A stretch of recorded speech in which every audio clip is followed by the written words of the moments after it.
미국 월스트리트 전설로 불리는 하워드 막스는 이런 말을 했습니다. 모두가 좋아하는 대상에 투자해서는 큰 돈을 벌 수 없다.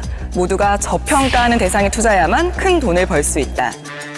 요동치는 주식시장 속에서 흔들림 없는 수익을 내려면 어떤 저평가 종목에 투자해야 할까요? 그 선택 고수회전이 도와드리겠습니다.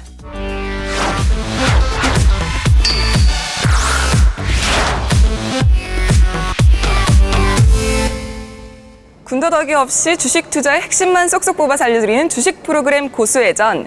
엑스원의 윤희석 고수님 함께하십니다. 반갑습니다. 안녕하십니까. 어떻게 지난주 방송 보니까 네네. 갈수록 방송인이 돼가시는 것 같아요.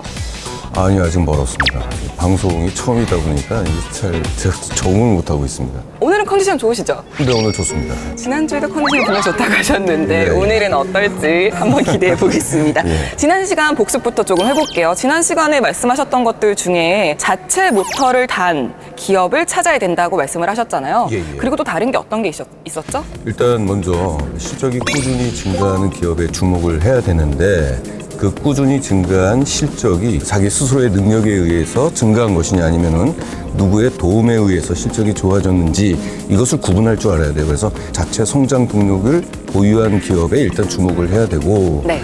두 번째는 1등 혹은 독과점. 독과점 기업이라고 한다면은 이제 금상첨화가 되는 것이죠. 네, 맞습니다. 그리고 또 오늘은 지난주에 말씀하셨던 것처럼 저평가 성장주 투자 전략 마지막 네. 시간이 될 것 같다고요? 네, 오늘이 좋은 결판이 될 것 같습니다. 그래서 지금까지 말씀드렸던 저평가 성장주 투자 기법을 잘 기억하시고 이것을 실천만 하시게 된다면은 앞으로 꾸준히 노후 자산을 불릴 수가 있을 것입니다. 본격적으로 고수회전 힘차게 한번 시작해 보겠습니다. 준비되셨죠, 고수님? 네.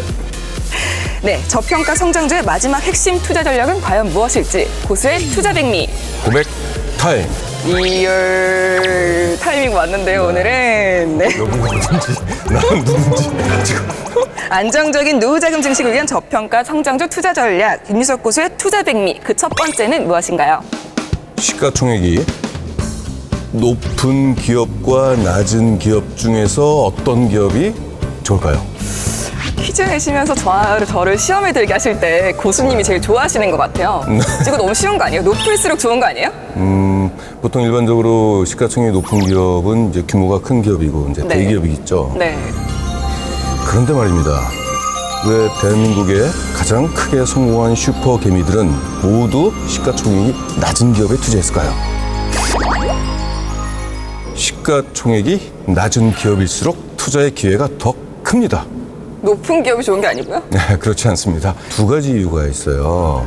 주식 투자 속설에 코끼리는 높이 뛰지 못한다는 속설이 있습니다. 그쵸? 무겁잖아요. 그렇죠. 삼성전자 예를 들어볼게요. 삼성전자의 시가총액이 무려 260조입니다. 네. 10%를 증가시키기 위해서는 26조의 자금이 필요하죠. 반면 시가총액이 1,000억밖에 안 되는 기업의 시총이 10%가 증가하기 위해서는 100억만 있으면 돼요. 그러니까 즉 적은 자금으로도 주가를 올릴 수 있는 이제 그런 기업에 우리가 좀 주목할 필요가 있다는 게 있고 두 번째는 네. 시가총액이 낮은 기업들 같은 경우는 기업 가치 대비 싸게 살 수 있고 비싸게 팔 수 있는 기회가 존재합니다. 보통 증권사에 있는 애널리스트가 기업 분석을 해요. 그리고 그것이 이제 기사화가 돼서 기업 가치가 드러나게 되는 것인데 네. 이 증권사의 최대 고객은 기관 투자자예요. 이 기관 투자자들은 자금 규모가 개인보다도 굉장히 엄청 큽니다. 크죠. 그렇죠. 네. 그러다 보니까 애널리스트 입장에선 자기 최대 고객인 기관 투자자들이 좋아할 만한 종목, 즉 쉽게 사고 팔 수 있는 종목에 집중합니다. 그러다 보니까 대형주, 중형주 쪽에 기업 분석 리포트가 많이 나와요. 시가총액이 높은 그렇죠, 그런 그렇죠. 네. 그러다 보니까 시총이 낮은 기업들은 기업 가치가 드러나지 않기 때문에 목표가, 적정 주가가 제시가 잘 안 돼요. 그러다 보니까 이 기업이 기업 가치 대비 굉장히 싸게 거래가 될 수 있고 심지어는 굉장히 높게 주가가 크게 상승할 수 있는 여지가 있습니다. 그래서 거기에 우리가 투자 기회가 거기서 존재하기 때문에 그렇죠. 그야말로 흙 속의 진주가 아닐까 싶은데요. 저평가 성장주를 고를 때 시가총액이 그럼 어느 정도로 낮아야 될까요? 기준이 좀 있을 것 같은데요. 특별한 기준은 없습니다만은 보통 시가총액 1,000억 정도 전후로 좀 보고 있어요. 1,000억 전후요? 예, 특히 이제 시가총액이 1,000억 미만인 기업들이 소외되는 경우가 많습니다. 2012년과 2015년 그 3년 사이에 주가가 무려 10배 이상 오른 기업이 8개가 있습니다. 10배요? 예, 그 8개 종목에 공통점이 있어요. 뭐예요? 모두 시가총액 1,000억 미만인 기업이었어요. 가령 예를 네. 들어보신다면은 삼립식품이라는 기업은 무려 3년 동안 15배의 주가 상승이 일어났고요. 네. 코스온이라는 기업은 14배, 경남제약 13배. 이런 기업의 공통점들이 다 시가총액이 낮은 기업이었어요. 즉, 기업 가치 대비 싸게 살 수 있었고 굉장히 큰 폭으로 주가가 상승할 수 있었던 것은 그 기업을 분석하는 기업 리포트가 없기 때문에 매수세에 따라서 주가가 그만큼 크게 올랐던 것이죠. 그렇다면 고수님이 직접 낮은 시가총액 기업에 투자를 해가지고 네네. 좀 수익을 보셨던 선례가 있을까요? 물론 시가총액이 낮다라고 그래가지고 크게 성공하는 것은 아닙니다. 물론 다른 조건들이 있어야 되겠죠. 네. 일단 에펄텍이라는 기업이 있어요. 5G 수혜주라고 얘기할 수 있는 중계기 제조 업체입니다. 중계기요? 이 종목은 2,600원에 사서 한 5,400원에 지금 현재 수익률 105%를 기록 중인 종목이에요.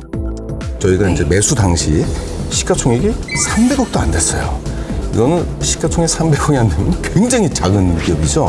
방금 아까 기준이 1,000억 미만이라고 했는데 300억도 안 됐으면 그 3분의 1 정도네요? 예, 그렇죠. 네. 근데 이런 기업들 같은 경우가 그 기간 동안에 100% 이상의 지금 수익을 거두고 있다는 것이 바로 이제 거기서 드러나는 거고 또 하나 예를 든다면은 아렌투 테크놀로지라는 그 기업이 있어요. 네. 이 기업은 6,000원 정도에 매수를 해서 12,250원에 매도를 했는데 수익률이 약 100%가 달성했어요. 근데 이 종목이 시가총액이 416억 원에 불과했습니다. 근데 이 기업이 이제 100% 주가 상승하는데 걸리는 소요되는 시간이 2달밖에 안 됐어요. 그만큼 시가총액이 낮은 기업들은 주가 상승폭이 굉장히 짧은 기간 동안에 크게 일어날 수 있는 그런 투자의 기회가 있다는 얘기죠. 정말 장난 아닌데요. 투자자분들은 그렇다면 시가총액을 어디에서 좀 확인을 할 수 있을까요? 증권사 HTS나 증권 관련된 웹사이트에 모두 나와 있습니다. 공개된 정보인 거죠? 그럼요. 그렇군요. 지금 여러분은 안정적인 노후 자금을 증식시키는 법을 알려드리겠다는 윤유석 고수님과 함께하고 있습니다. 방송을 보시다가 궁금한 점이 있으신 분들은요, 아래 전화번호로 문의를 주시거나 카카오톡 플러스 친구 윤유석 대표를 검색해 주시기 바랍니다.